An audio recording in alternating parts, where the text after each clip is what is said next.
What's up, friends? There's a phrase I like to call sabotaging yourself for success.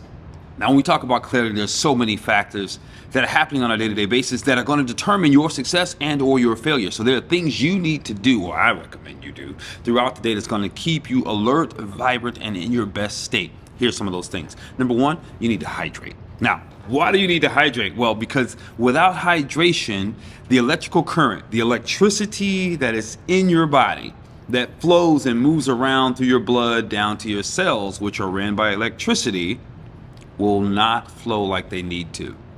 Literally, the current will slow down, which means physically you are going to slow down. You got to start thinking about yourself as an energetic being, because you actually are. If we stop your heart, which pumps the blood but is also the source of electricity, from moving throughout your body, you cease to exist, right? Which is why they clear and they attempt to jump the heart with electricity to get you moving again. So having good hydration is one of the main keys to helping the electrical system flow. When it flows and your cells are hydrated, guess what? You have more oxygen flowing through you.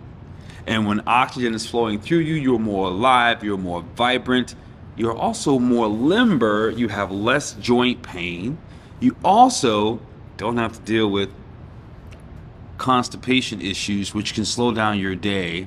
Oh, you didn't believe me? Not just in the restroom, but literally it can slow down your day, because when you have excess waste sitting inside of you, the body's constantly trying to move it out. And if it can't move it out, you stay or tend to stay more exhausted.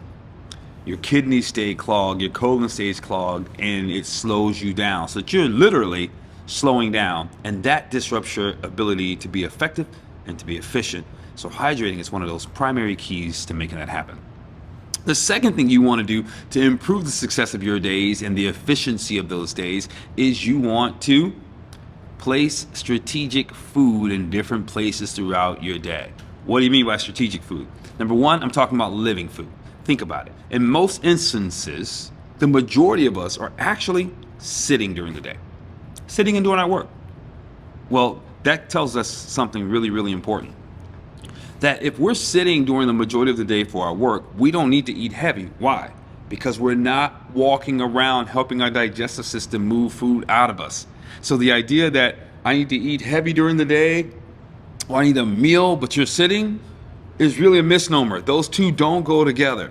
So one of the ways that you can help sabotage yourself for success in that regard is, number one, eat light when you do have a lunch.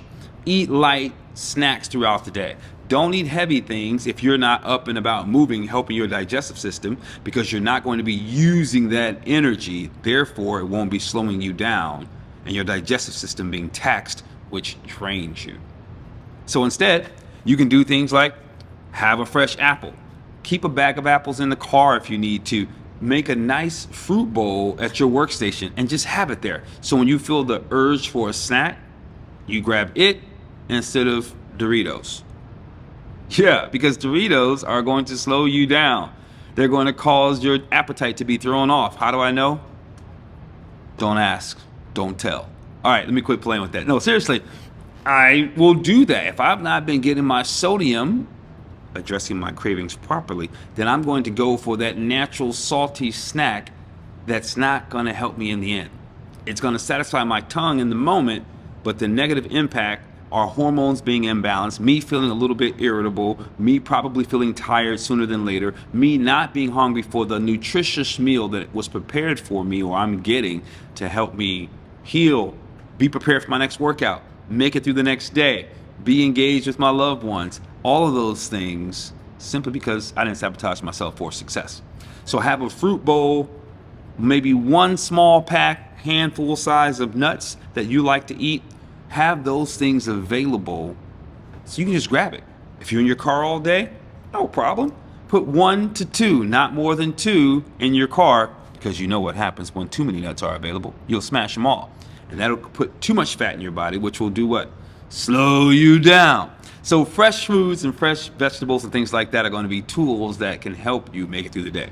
And then last but not least, one of the things that I learned, a while back, was having, and I have mine over there, a ball, a lacrosse ball, which you can get at like Play It Again Sports or something like that. It is firmer than a tennis ball, but not as hard as a baseball.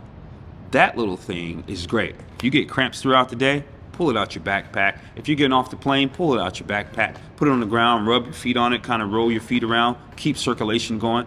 If you're feeling a knot in your back, put it on the wall, lean up against the wall, and just slide up and down and kind of rub that out, right? Instead of just sitting there with aches and pains throughout the day, which are going to do what? Slow you down. Those are just 3 simple things that you can do that can help you succeed throughout the day. Hydration. Oh, yeah. If you're a coffee drinker, I do love espresso. If you're a coffee drinker, for every 1 cup of coffee, in terms of hydrating your body, for every 1 cup of coffee, you need 20 ounces of water to mitigate its effects, the negative toxic effects in your body. So if you have a goal of, let's just say, 100 ounces of water a day, which you should be sipping, not drinking, and you have 1 cup of coffee, then the truth is on that day, you only had 80 ounces of water. You have to understand those little components. So if you are a big coffee drinker, you're going to need even more water. That's going to help bring those headaches down. That's going to bring those joint pain down. But it's also going to have you more vibrant, present, and alert.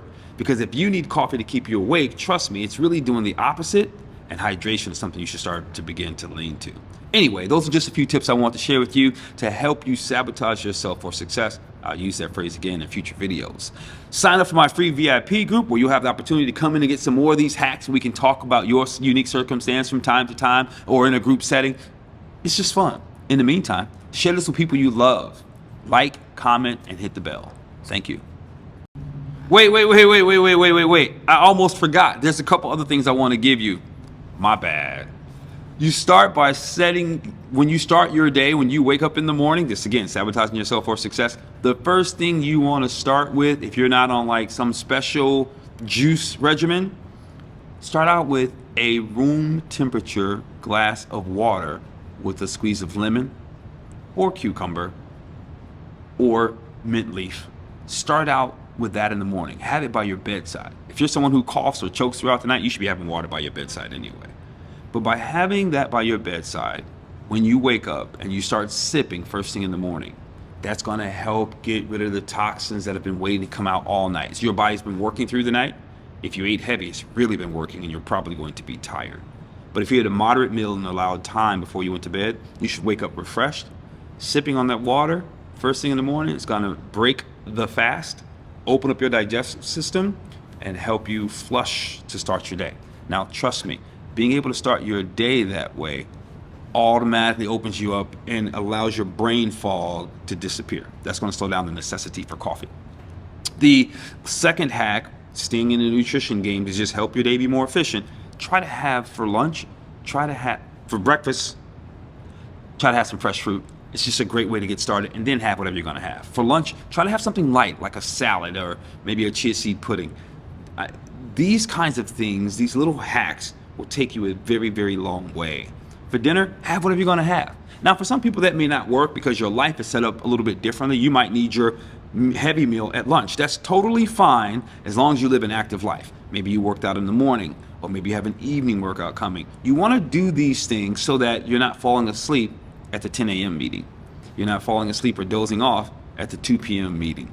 These little things, I promise you, will help you be more successful. And just the ability to be more present goes such a long way. So the last hack goes back to dinner.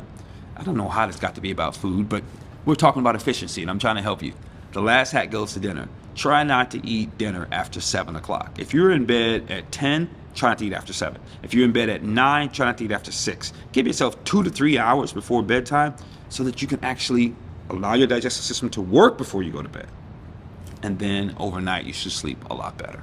These hacks and more, I told you, you'll get them in the free VIP group. See you soon. See you in the group. Peace.